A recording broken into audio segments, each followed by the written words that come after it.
These little guys were created by Yossel Cutler, a cartoonist and writer who, together with Zuni Maud, also a cartoonist and writer, is part of the first Yiddish Puppet Theater in New York.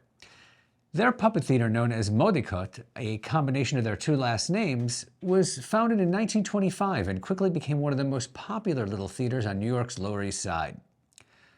Playing 9 sold-out shows per week throughout 1926 and 27 in a sweatshop loft that had been turned into a theater, Modicut's plays were initially folkloric comedies, but quickly morphed into politically and socially oriented satires. By 1929, their little theater had garnered excellent reviews in the Yiddish press, which had gotten them some international renown. In the fall of that year, they toured Jewish communities in England, Belgium, and France, and near the end of that year, they traveled to Poland, Europe's largest Jewish community. During their stay in Warsaw, Modicut played nearly 200 sold-out shows in the Warsaw Jewish Literary Union. Commenting on their shows, the Yiddish literary critic Nachman Meisel wrote, "Their entire program is full of extraordinary folk humor, clever ideas, and splendid technique.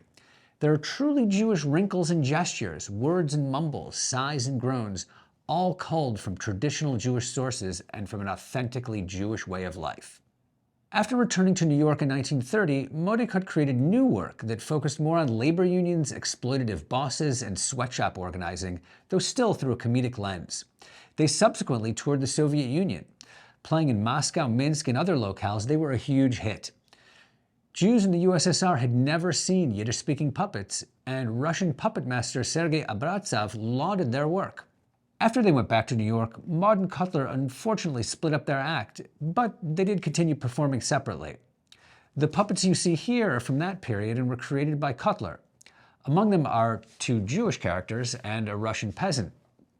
You may note the extreme caricature of the puppets' faces, evidence of Cutler's cartoon style.